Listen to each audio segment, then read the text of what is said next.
So land resource और साथ में डेवलपमेंट हम देख रहे हैं एग्रीकल्चर का चैप्टर हमारा 5th था, 4 पार्ट है ये।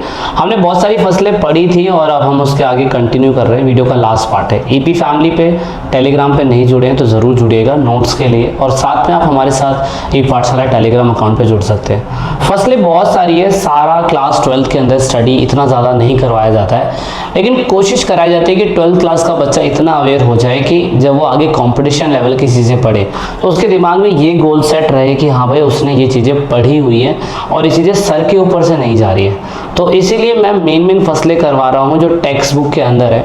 वीडियो को अगर आप एक बार भी देख लोगे तो भी आपको पूरा क्लियर कट समझ में आ जाएगा बुक में क्या क्या चीज़ें बेसिक लिखी हुई है। अब बात करते हैं तेल से संबंधित फसलें कुछ, और आगे कुछ और फसलें हैं जो भारत के बहुत सारे पोर्शंस में उगाई जाती है। एग्रीकल्चर भारत में किस तरीके से इम्प्रूवमेंट लाई जा सकती है और किस तरीके से आज भी समस्याएं हैं उसको कैसे समाधान करना है वो भी हम देखेंगे।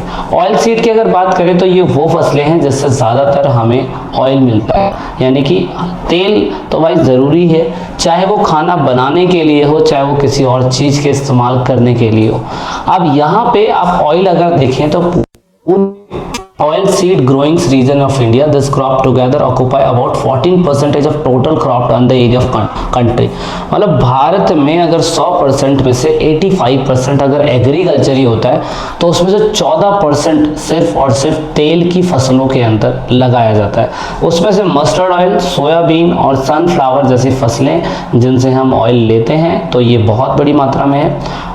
और उसमें से एक और है ग्राउंड नट, मूंगफली का तेल भी अगर आपने देखा हो, ऑलिव ऑयल, ऑलिव भी एक है जिससे हम तेल निकालते हैं, ग्राउंड नट भी है, मूंगफली भी है, इससे हम तेल निकालते हैं। तो ये कुछ ऐसी फसलें हैं जो स्पेशली किसके लिए है, ये स्पेशली है आपके तेल के लिए।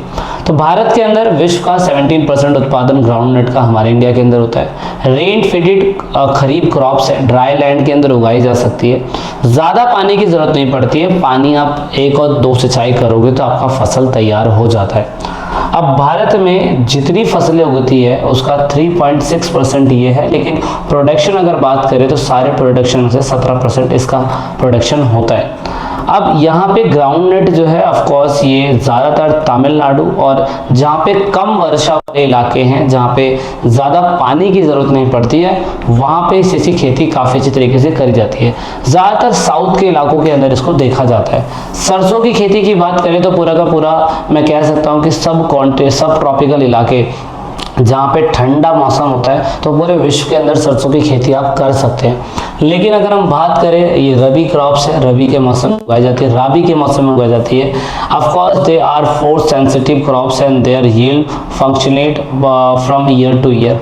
पैदावार इसकी हमेशा उतरती चढ़ती रहती है, बहुत सेंसिटिव क्रॉप्स है, बहुत प्रोटेक्ट करके इसको उगाना पड़ता है। 2.5 क्या कहते हैं एरिया के अंदर पूरे भारत के अंदर इसको उगाया जाता है। स्टैटिक्स के अंदर मत जाइएगा, बस इतना समझने की कोशिश करिएगा कि भारत इसको कहाँ कहाँ उगाता है, इस फसल से हमें क्या मिलता है, ये बेसिक आपने समझना है, ज़्यादा कुछ नहीं समझना है। ऑफ कोर्स दूसरी बात ये कि इसमें पानी कैसा इस्तेमाल होता है, क्या बारिश पे डिपेंड है या जो हम लोग पानी खुद से डालते हैं फसलों के अंदर उस पर डिपेंड है। तो ये इरीगेटेड है, इरीगेटेड का मतलब खुद से पानी डालना पड़ेगा, रेन फीडेड नहीं है। 2.3 अंडर इरिगेशन, मतलब अगर हम देखें तो ज़्यादातर 75% पानी जो है वो ऑफकोर्स सिंचाई के थ्रू ही इसको मिलता है। अब उसके अलावा सनफ्लावर और सोयाबीन भी है जिससे हमें ऑफकोर्स ऑयल मिलता है। और इवन इसके अलावा और भी है, ऑलिव ऑयल जैसे मैंने आपको बताया, जैतून का तेल बताया, मैंने आपको अखरोट बताया, अखरोट है ना, अखरोट भी होता है, उसको इंग्लिश में क्या कहते हैं मुझे ध्यान नहीं आ रहा, लेकिन इससे भी हम लोग तेल निकालते हैं। आंवला होता है उससे भी तेल निकाला जाता है, लेकिन अलग अलग तरीके से। पेपरमिंट होता है उससे भी तेल निकाला जाता है ना। बहुत सारे और भी फसलें हैं लेकिन ये खाने के लिए इस्तेमाल होती है, ठीक है। उसके बाद फाइबर क्रॉप, ऑफ कोर्स इसे रेशेदार फसलें बोलते हैं। क्लोथ्स, बैग और साथ में क्या कहता हूँ बोरे बनाने के लिए, सेक्स बनाने के लिए इसका इस्तेमाल किया जाता है। देखो ये फसल ना भारत के अंदर ही सबसे ज़्यादा मात्रा में उगती है और बाहर की कंट्री में इसका बहुत ज़्यादा व्यापार होता है। बैग, बोरे और साथ में कुछ क्लोथ्स में फाइबर के कह सकता हूँ जो बनाए जाते हैं, थैले वगैरह और कुछ चीज़ों को सजाने के लिए, लेकिन बोरे ज़्यादा बनते हैं इसलिए फाइबर क्लोथ्स में कॉटन और जूट दोनों आ जाता है। जूट की बात करें तो जूट दोस्तों एक ऐसा फसल है जो ऑफ कोर्स ब्रिटेन हमारे भारत में इस चीज़ से बहुत अट्रैक्ट हुए थे, कॉटन से बहुत अट्रैक्ट हुए थे, तो काफ़ी जगह पे इसे उगाया जाता है।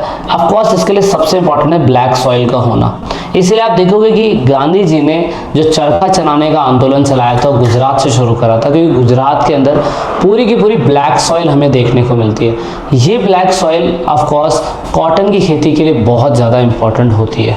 तो यहाँ पे इंडिया जो है सेकंड नंबर पे आता है चाइना के बाद इस चीज़ का प्रोडक्शन करने में, और ऑफ कोर्स देश का 4.7% डेटा आगे पीछे होता रहता है, उगाता है।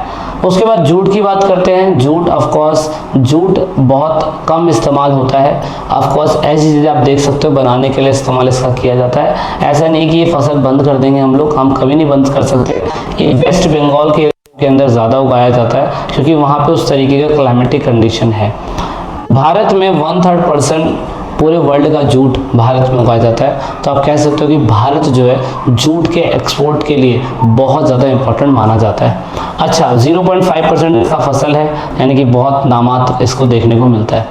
उसके बाद आता है गन्ना, शुगर कैन। दोस्तों शुगर कैन एक ऐसी फसल है जो पानी में उगाई जाती है, ठंडे इलाके में उगाई जाती है, सब ह्यूमिड रीजन भी होता है तो उग जाता है। दूसरा, सिंचाई की से बहुत ज़्यादा ज़रूरत पड़ती है। सेकंड लार्जेस्ट प्रोडक्टर है इंडिया ऑफ कोर्स गन्ने के उस पर, और 23% पूरे भारत के अंदर, पूरी दुनिया का 23% गन्ना इंडिया के अंदर उगाया जाता है। तो आप देख सकते हो उत्तर प्रदेश में बहुत सारा है, कुछ आपका क्या कहते हैं यहाँ पे हरियाणा पंजाब ये पूरा का पूरा है, ठीक है। कुछ आपका ये आ गया महाराष्ट्र हो गया, कुछ गुजरात हो गया, कुछ कर्नाटक के आसपास के इलाके हो गए। यहाँ पे की बहुत बड़ी मात्रा के अंदर गन्ने की होती है।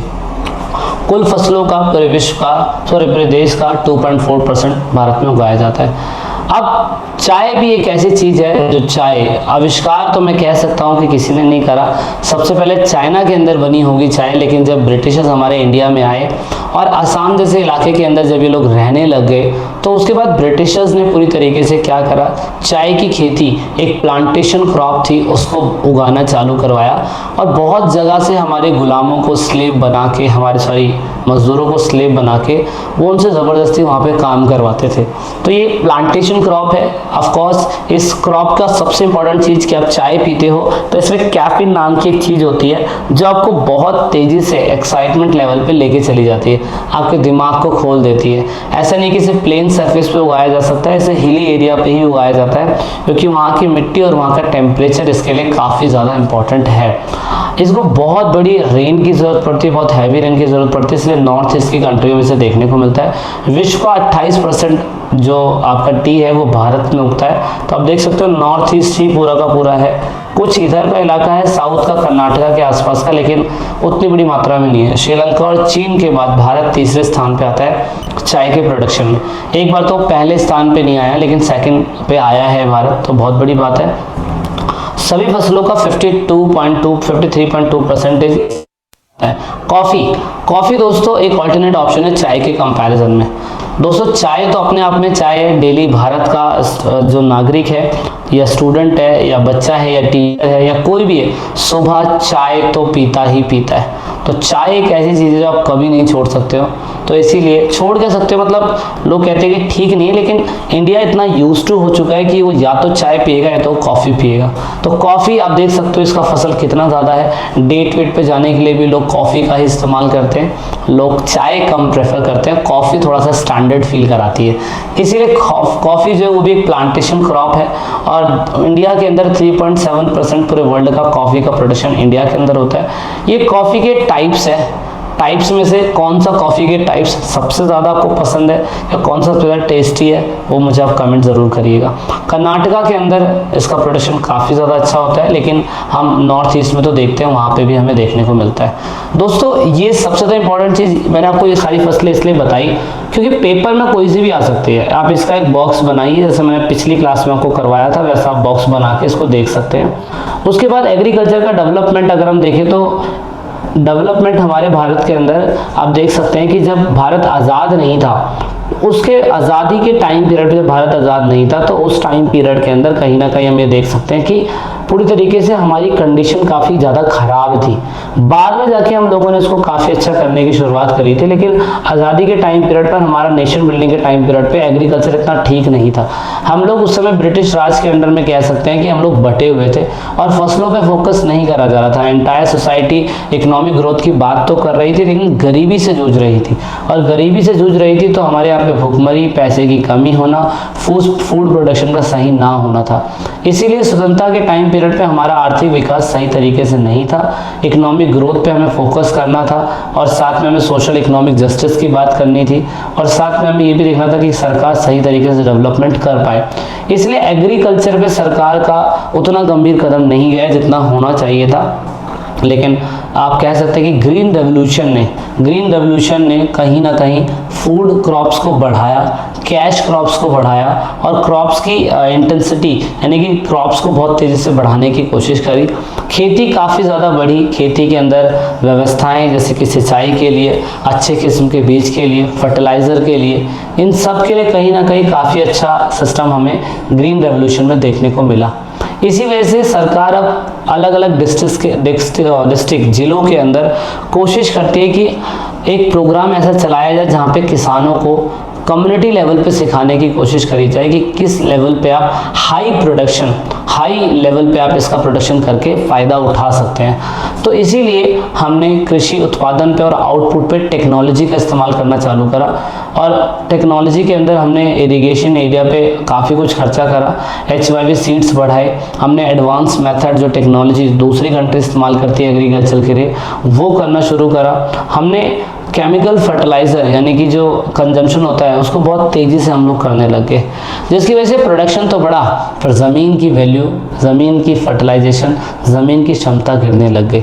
और जब गिरने लग गई तो किसानों को बहुत सारी समस्याओं का सामना करना पड़ा। एग्रीकल्चर आज भी इंडिया के अंदर कहीं ना कहीं एक प्रॉब्लम बनते जा रहा है किसानों के लिए। क्यों? नंबर 1 कारण, पानी की ज़रूरत पड़ती है, तो पानी हर जगह पे इक्वली रेनफॉल नहीं है, और हर जगह एक जैसी मिट्टी नहीं है, हर जगह प्लेन सरफेस नहीं है। इसलिए ज़्यादातर खेती का फ़ायदा नॉर्दर्न प्लेन के इलाकों को, जो प्लेन सरफेस है, उनको हो पाता है। लो प्रोडक्टिविटी, ऑफ कोर्स कभी मानसून का फेल होना, कभी अच्छी तरीके से वर्षा का ना होना, तो उससे लो प्रोडक्टिविटी हो जाती है। दूसरा, गरीब फार्मर, बेचारा वो इतना एडवांस नहीं है कि कुछ सोच सके। और दूसरा, लैंड रिफॉर्म्स सरकार उस तरीके से नहीं कर पा रही है जिससे खेती को फ़ायदा हो पाए।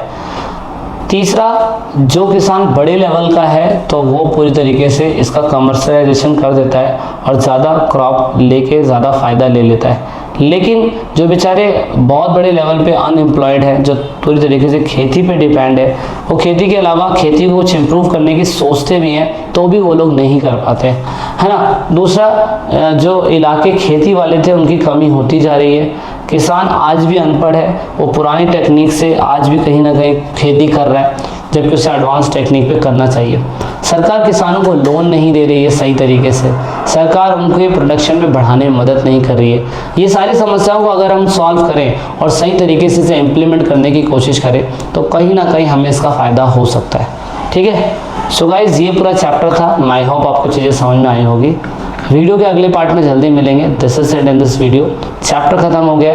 ईपी फैमिली के साथ टेलीग्राम अकाउंट पे जुड़िए और नोट्स डाउनलोड करिए। जब तक के लिए जय हिंद, जय भारत, वंदे मातरम, भारत माता की जय। This is it in this video.